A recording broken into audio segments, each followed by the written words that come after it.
based on this paradigm shift, what's your suggestion for people that they want to be more productive? They want to get things done.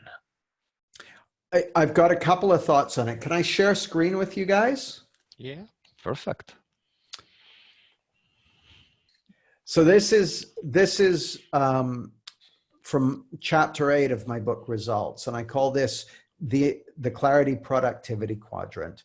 And it's just a description of what you already see happening when it comes to people being productive.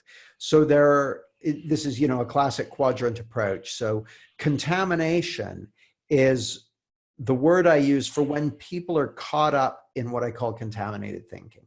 They're just believing that they're feeling something other than thought. And clarity is just a word for that sense of being kind of in the zone and focused and on track and that sort of thing.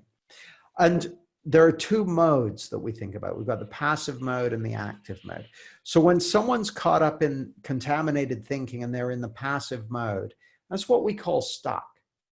Okay, when someone says, oh, I'm stuck, I don't know how to get started and that sort of thing. That's contaminated and passive. When someone's in the contaminated mode, but they're active, it's what I call uninspired action. And that's when they're like, oh man, I'll go through my email, I'll do this stuff, but they're not inspired or anything. They're just doing the stuff. If you're in clarity in your passive, that's the zone of reflection. And often people will get great ideas when they're in reflection and kind of get in touch with who they are and that sort of thing. So I'll often ask people, when do you get your best ideas?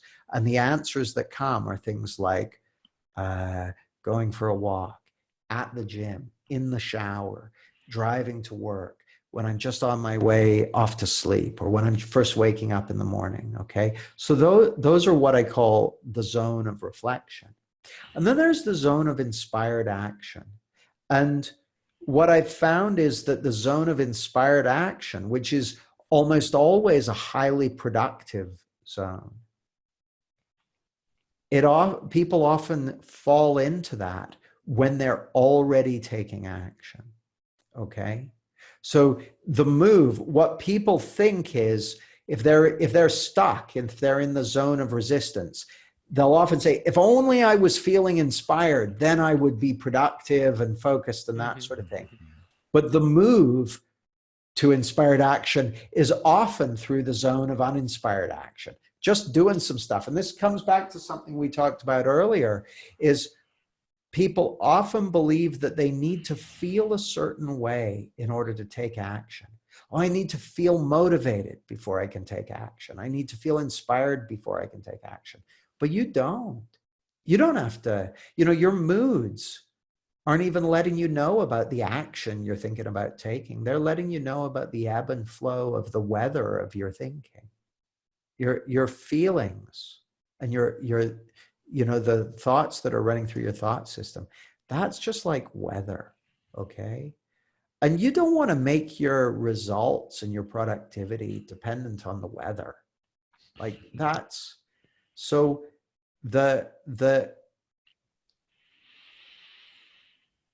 biggest move towards productivity that I can see is to make your productivity less weather dependent, less dependent on the weather of the ebb and flow of your moods, the ebb and flow of your thinking and feeling. And the key to doing that is seeing more and more clearly where your experience is coming from and who you really are. Because as you wake up to the truth of the fact that you're living in the experience of thought in the moment, and that who you really are is the one who's experiencing it, then you've got freedom to take action regardless of how you feel. See, a lot of productivity systems are around basically ways to kind of try and hack people into feeling motivated. But it's like, if you don't need to feel motivated to take action, you've got a big head start on everyone. People And by the way, I'm not particularly well organized or any of that stuff, and yet I'm quite productive. And I've been asked, what's your secret? How do you manage to be so productive? And what it boils down to is I'm not thinking very much about what I'm going to do before I do it. Like if preparation is required, then I do it. But I'm not really thinking very much about, do I want to do that? Do I not want to do it? Do I feel like doing it today? Do I not feel like doing it? Oh, what if it doesn't work out? Blah, blah, blah, blah, blah. I'm just getting on with it. And that, I think, is kind of demonstrated in this map. Like the more you're willing to take action regardless of how you feel, the more likely you are to find your way into the zone of inspired action. Does that make any sense? It does. It does. For me, it does, at least. No, it really does. And it changed a lot what people would expect, because a lot of people would expect, okay, give me the technique to make me feel finally motivated to do this, this, and this. They don't realize that they don't need to feel motivated to start to do something. And that's also explained why a lot of people, they were looking for secrets for productivity 10 years ago. And they're still looking for secret productivity now. And if searching for more techniques for productivity, is the answer, they would have found it at this point. It's a really good point. And the other thing that I've seen happen a lot, and I think this is really important for people who want to create things in the world. Often I'll see someone get genuinely inspired and they'll be like, I want to write a book, or I want to start this business, or I want to create this podcast, or I want to work with these kind of people. And they get really inspired and they get a glimpse of something that they want to create. They get like a vision, if you like. They get that's what I want to do. And then they wake up the next morning or they wake up the next week and they feel different. Well, that's okay. The inspiration isn't there to provide fuel for the entire journey. The inspiration is there to give you something to aim at. It's to give you a sense of direction. But a lot of times people believe that they need to feel inspired and motivated every step of the way in order to do the thing that they want to do. But that's just confusion. The inspiration is there to point you in a direction. And then the means of travel is just taking the next step. You just need to take the next step. And sometimes you won't feel inspired by the next step. Like if I'm anything to go by, sometimes you'll feel really scared about the next step or be worried, what if it doesn't work out or whatever. It's like, okay, well, what's the next step? You just take the next step. There's a quote by this is probably the most valuable productivity thing I've ever heard. It came from an author called E.L. Doctorow, who wrote many novels. And he said, writing a novel is like driving at night in fog with your headlights on.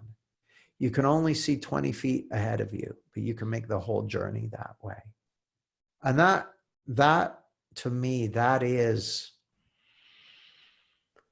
kind of the essence of, or it points to the essence of what I'm trying to express here, is that you don't need a productivity system to be productive. People have been productive for millions of years.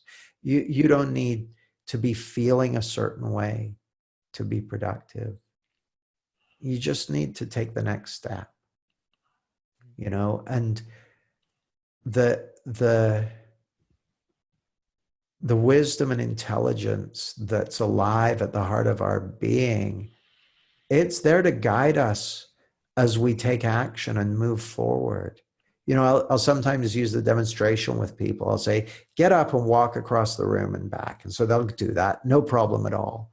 I'm like, now, how long would that journey have taken you if you had to figure out every step in advance and get motivated for every step and then stay motivated every step of the way and think it through? It'd be a nightmare, right? But we're actually built for movement, built to be able to respond to reality. And a lot of times when people are kind of stuck and overthinking and that sort of thing, they're depriving themselves of their innate capacity for learning and responding to life. You know, there are things you can learn when you take action that you're never going to figure out in the privacy of your own head. Because when we take action, we get real world feedback. Things happen. We can work with that as human beings. We can learn from that and deal with that and make changes and adjustments and move forward. But we can't do that in the privacy of our own heads. And we think we can, and we can't. And so, you know, if I wanted to give a simple tip for productivity, do something. Do something. You know, it's funny in this, you know, we've been trying to make what we're doing today happen for a while because we've had scheduling stuff to deal with and all that sort of stuff. But we're doing something, and something will come from that. Like there are things that will come from doing something and taking action and creating something that couldn't come when we were just thinking about it. Mm-hmm. So yeah. And that's actually very back to reality, you know? Yes. Yeah. Because actually several clients that I work with, at a certain point, they realized that they just fell in an illusion. Somehow they thought that thinking a lot, it was movement. Yeah. So they actually thought that I'm doing stuff, I'm making steps. Like, but are you? I'm thinking about that a lot.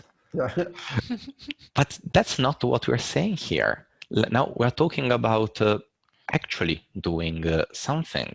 We even created the idea, remember, Andrea, motor illusion, motor. Yes, we found a fancy name for this. We called that okay, it was in Italian, so difficult to translate in English, but it was like the idea motor illusion. Idea motor illusion, like TM, you know? Yes, so people would take it seriously, and they were like, oh, okay, so that's what's happening, tell me more. And then from there, they were actually realizing that, oh, wow, I thought that the problem was in my action, but the problem was like, I was not taking action. I was just thinking, but I was not realized that I was thinking. I thought I was doing something else. And then from there is space. That makes a lot of sense to me. And it's so powerful because we've evolved to respond, to be able to deal with what happens. And when we're not taking action and moving forward, we're depriving ourselves of that really powerful source of information and learning and feedback. You know, a guy called John Grinder once said, feedback is the breakfast of champions. And it really, really is. It's when you're taking action and moving forward, you get real world feedback, and there's no substitute for it.